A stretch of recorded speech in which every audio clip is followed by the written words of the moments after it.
What is up? Welcome back to another episode of ROC Boys Football. Today we are taking a look at a 2022 first-round NFL mock draft by Ryan Wilson of CBS Sports, a guy who's very good at evaluating college prospects and how they fit into NFL schemes, but also is very in touch with league sources and what players are rising up teams' boards. And at the end of the day, that's what really matters when we're looking at mock drafts. You can evaluate a player all you want. Teams are going to have their own evaluations. Knowing which players are high on these NFL teams' boards is massive. Ryan Wilson is great at getting that information.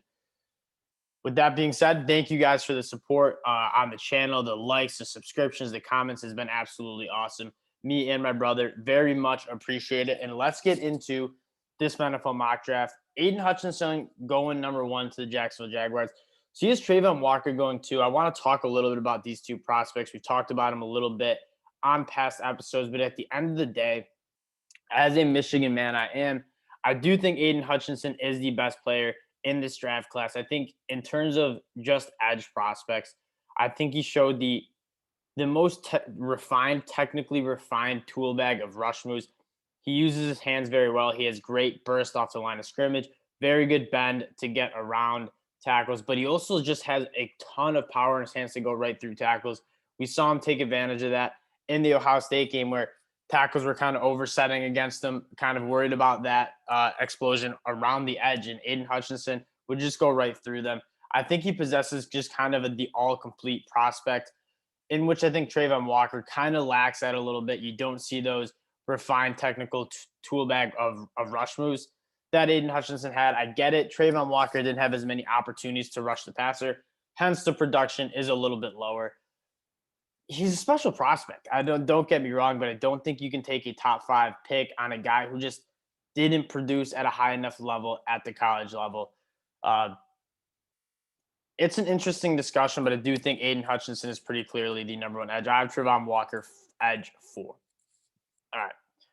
Pick 3, Ikem Ekwonu. The more I watch this guy in film, the more he's so special. The amount of raw power he has in his hands. I think he's a much better athlete than people gave him credit for. He's got that it factor when it comes into just moving people around. Very, very strong, very powerful. I wouldn't complain. You see these 3 guys going 3, 4, 5. All 3 of those tackles I think are going to be great tackles in the NFL. 10-year starters. Whatever order you pick them, that's fine with me. I think Charles Cross is the best pass protector.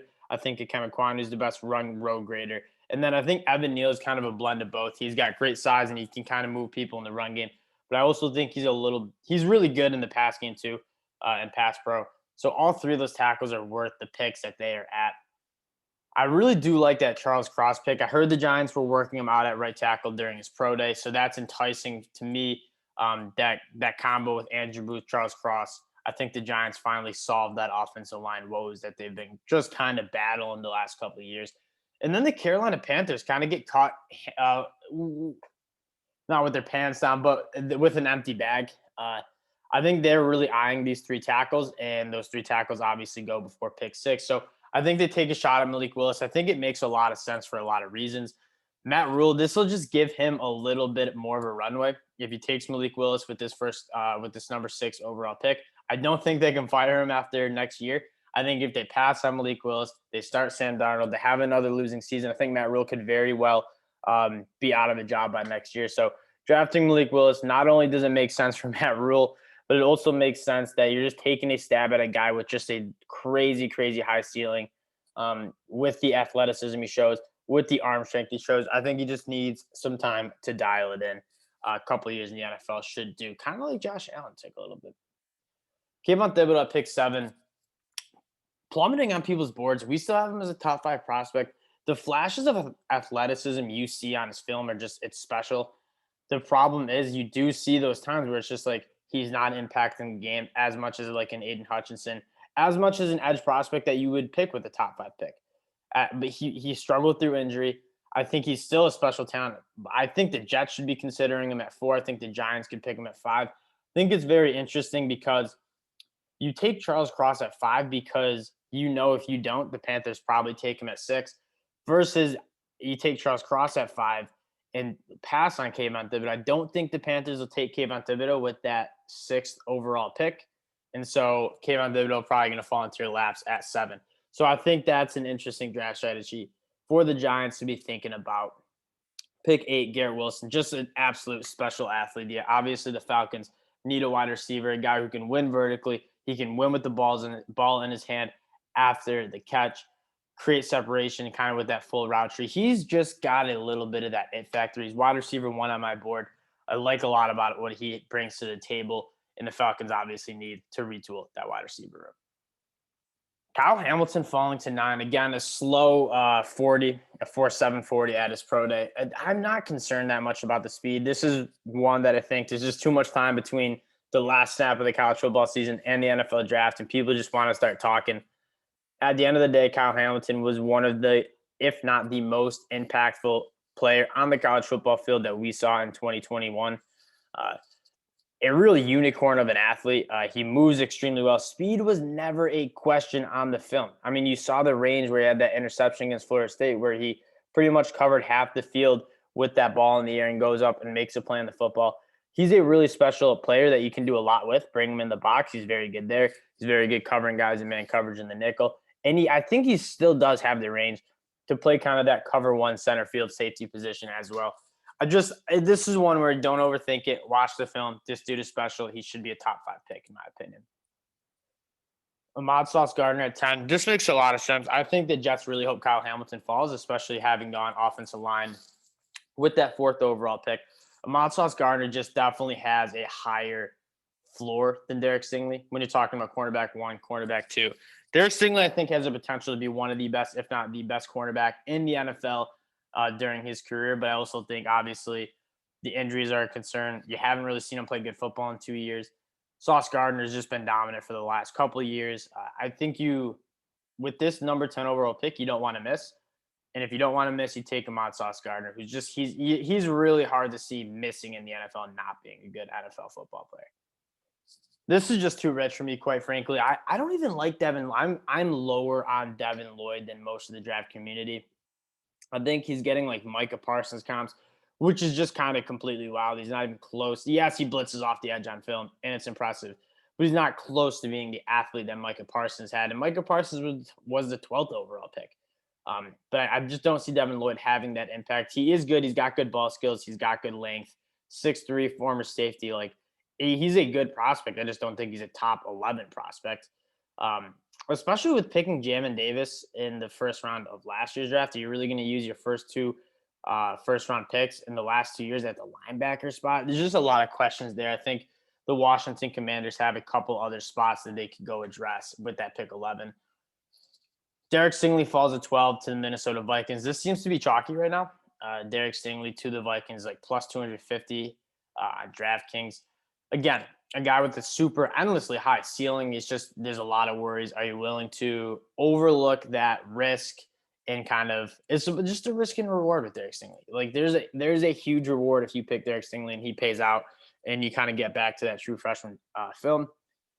Now you pick him and he struggles with injuries and just doesn't really get his feet under him in the NFL. I can certainly see that too. So it's kind of how NFL teams want to weigh that risk reward idea.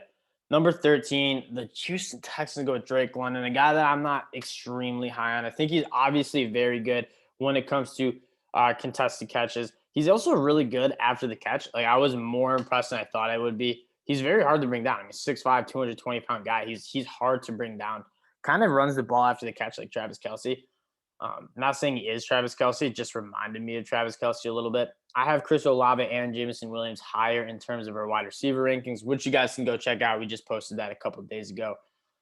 And I just also think there's a lot of other positions to address, like edge, with a guy like Jermaine Johnson on the board. I'm surprised Jermaine Johnson would still be on the board at 13. If he is, I think the Texans would take him, especially passing on an edge guy with that 3rd overall pick. I'm guessing the Ravens go with Jermaine Johnson. That just makes sense. He's too good of a player to pass up at 14. A guy just, when you talk about having an impact on the game, he dominated the ACC. ACC Defensive Player of the Year, extremely good against the run. Again, that tool bag that Travon Walker might not have, Jermaine Johnson has. Kind of crazy to think that Jermaine Johnson transferred out of Georgia because he really couldn't see the field in front of Travon Walker. Jermaine Johnson's film in the ACC this year was just absolutely phenomenal. He's the complete prospect, in my opinion. Top 10 grade on him. This would be a steal for the Baltimore Ravens at 14. 15, Trent McDuffie, another ROC Boy favorite. This guy's film at Washington was phenomenal. The only question mark you have, he kind of checked the box with the long speed. The questions I have is, we haven't seen you tested against elite wide receivers. Like, what quarterback, what wide receiver was really going to test Trent McDuffie in the Pac-12 the last couple of years? Not really anybody. Yeah, his film was awesome, but I don't think he was tested like a Roger McCreary was in the SEC playing Alabama and going head-to-head against John Mechie. So that's a question I have, but I think I still have a comfortable first-round grade on him. At 15, a position need for the Eagles.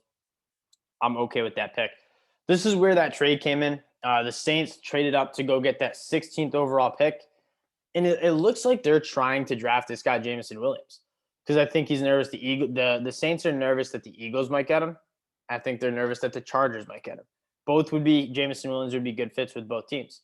And so it looks like they want that wide receiver. And so I think the Saints trade up, and I'd be very surprised if they don't take a wide receiver with that 16th overall pick. With Jameson Williams off the board, Jordan Davis goes at 17 to the Chargers. Again, a guy who's just a monster. He allows you to play with good numbers. You can play too high safety on 1st and 10 and not really have to worry about people run the ball on you. Because Jordan Davis, it's going to be really hard. Whatever front he's on, he's going to be hard to run the ball on. And again, I think there's pass rush upside. You don't test that well and not be able to rush the passer. I think teams are seeing Jordan Davis and his athleticism testing, saying, we can teach this guy how to rush the passer. I think teams are going to be optimistic. I don't know where he'll go. He's a very interesting prospect. We'll see what NFL teams think of him. Obviously, this will be the Eagles pick now at 18. I think the Eagles could go linebacker. I think they could go Daxton Hill, safety. I think they could go a lot of different ways. They have a couple different holes that they want to fill. I think they could go edge, George Karlaftis. There's a couple picks that make sense. And then I think, like, talking about these two picks, they could go Nakobe Dean at linebacker, absolutely. I think the Saints are going to go quarterback. Whether it's Sam Howell, whether it's Kenny Pickett, whether it's Matt Corral, whether it's Malik Willis. That's the only thing that makes sense is that they're going to go up and get a quarterback. We'll see what they're thinking. I'm very interested to see what they're thinking. You guys know I wasn't a huge fan of the trade. I think the 2023 class is going to be much better than this 2022 class. So giving up a first-round pick in the 2023 draft to get one in the 2022 draft, it doesn't really make sense. It seems just short-sighted to me. But we'll see how it works out for the New Orleans Saints. At pick 20, Tyler Linderbaum. Again, a guy that's just rock solid, extremely good athlete. People like to criticize the play weight, 295 pounds. Oh, he's not going to be able to deal with some of those bigger defensive tackles at the NFL level. Whatever weight he played on at University of Iowa, I'm completely comfortable with him playing at the NFL. We haven't seen a tackle dominate like Tyler Linderbaum did. And it's hard to see reps that he doesn't blatantly win, much less lose. He is extremely dominant with the reach blocks, working up to the next level and taking on linebackers. I haven't seen a center that good in my life. I mean, I haven't evaluated a center. I haven't been doing this that long, but I haven't evaluated a center who looks that good like Tyler Linderbaum looks. Pick 21, Andrew Booth to the New England Patriots. This makes a lot of sense. J.C. Jackson kind of losing. Andrew Booth, a very smooth athlete with good length. I don't love him as much as other people like him. I'm more of a Kaiir Elam guy when it comes to that cornerback 4 spot, but I wouldn't go to bat for either one of these guys. Both are going to be solid guys. Both I have kind of back end of that first round. 23, Treylon Burks. I don't like Treylon Burks that much. I don't think he should be a first-round pick. I think he's just too one-dimensional. Like, he wins with the go routes, jump balls. That's about it. That's just how he won. I don't know how well that's going to translate to the NFL level. A guy like Jahan Dotson. I believe Chris Olave is still on the board. I don't see why you pass up on Chris Olave. A much smoother guy, a guy who can create separation with that full route tree. He's just a more complete wide receiver. Yes, Treylon Burks is super flashy, 6'2", 225-pound guy who's fast, but in terms of just being consistent, looking at the wide receivers that are winning in the NFL right now, it's the guys who can create separation, run super clean routes. That's Chris Olave. It's not Treylon Burks. Pick 23. This might be George. Boye Mafe. A guy that I'm not that high on. He's supposed to be some sort of freak athlete. My take on that is freak athletes don't stay in college for 5 years. He's a fifth-year senior, and yes, he tested well. And I was the first one to say I don't see it on the film. The freak athlete, he is solid film, but that's what I'd say. It's solid. It's not first-round NFL film. Um, the Cardinals obviously like the freak athletes with Zaven Collins, Isaiah Simmons. That's who they've taken in the draft previously. So as a terms of predictive mock, this might make a lot of sense. I just don't know. I don't know how much I feel about Boye Mafe, especially over guys like George Karlaftis. Pick 24, Kenyon Green. This one is an interesting one. We've had a lot of conversation on the channel about Dallas Cowboys, what they're going to do with that 24th overall pick. Kenyon Green, it could be Kenyon Green. It could be Zion Johnson. It could be a linebacker, although both linebackers, Devin Lloyd and Nakobe Dean, are gone. It comes down to, I think Kenyon Green can have more of an impact. I think he can. I'll throw this out. I think Trevor Penning would be a very sneaky pick. You play him at guard for the first 2 seasons.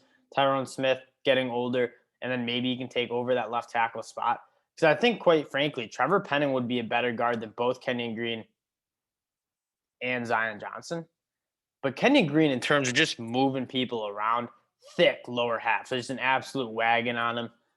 He can kind of get back to that mauling offensive line culture that I think the Cowboys want to do again with Zeke running downhill, establishing the run game. I think Kenyon Green will let them do that.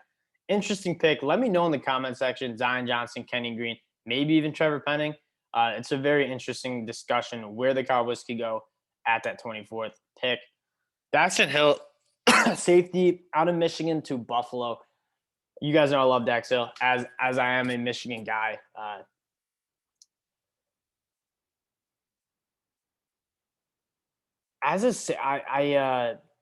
We don't need a safety. We got Michael Hyde, Jordan Poyer.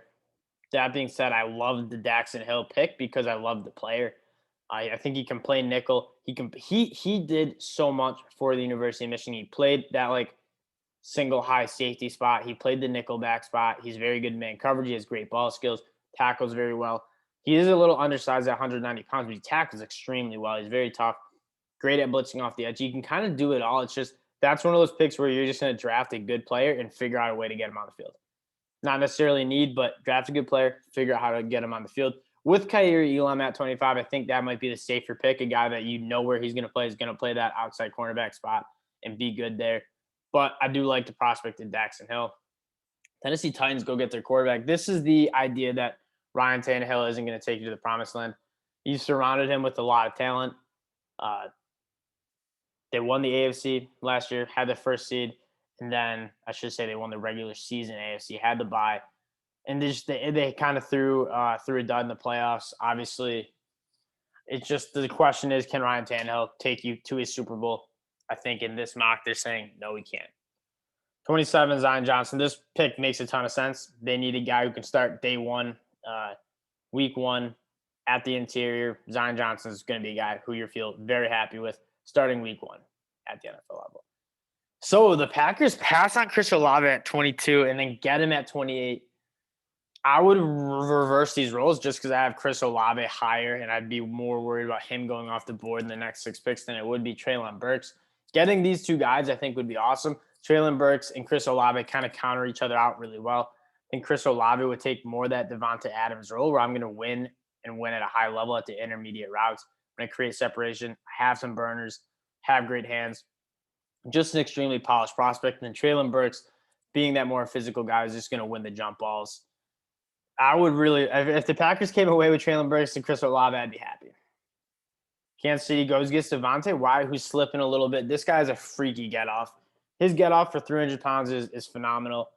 I think he was a little bit more disruptive than Jordan Davis in terms of getting penetration. Jordan Davis, obviously just a thicker body who's just harder to move. I like both these prospects. I think they're both going to be first-round picks in Jordan Davis and Devontae Wyatt.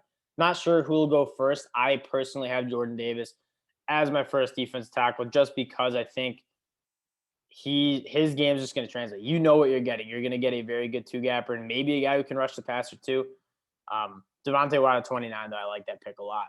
Chiefs' second round is David Ojabo, or second pick of the first round is David Ojabo. Obviously, was a top 20 talent in most mocks, tore his Achilles. I don't think that's horrible for a guy that he still needs some development. He only played really one season where he got any meaningful snaps at the college level. I think he still needs to fill out that frame a little bit, specifically the lower half, if he wants to play more of that edge role. Takes an off year, gets stronger, fills out that frame a little bit. I think he could be a special player year 2 in the NFL. Kerry Elam to the Bengals is a popular pick. I like this pick. I don't think they need to draft offensive line here. I know it's a weakness, but they did address it in free agency. And now the Bengals go get a guy that's going to make them better week 1 next year. That's Kyrie Elam. And then finally, Sam Howell. See, I'm anti this quarterback pick for the Lions at 32 because I think there are going to be so many good prospects left. Guys like Jaquan Brisker still on the board at a position of need. And then you go look at your quarterback class next year. Like this quarterback class next year is going to be really good. I don't know if I'm trying to take a flyer and wasting a first-round pick, even if it is the 32nd pick on a quarterback, when I could be building my wide receivers, building my defense up, and then next year you go get a rookie quarterback who projects better at the NFL level. Because quite frankly, there was like 4 or 5 guys I'd probably comfortably have as quarterback 1, 2, 3, 4 before the first quarterback of this year's class. Just so many question marks with this class. I think I just pass on it, address other positions of need where this draft class kind of has more strength. That's my take on the Detroit Lions. Appreciate you guys rocking with the ROC Boys, checking out this mock draft. I love talking prospects, love talking about potential fits. Let me know in the comment section about the picks, and we'll be back later with some more NFL draft content. Talk to y'all later. Peace.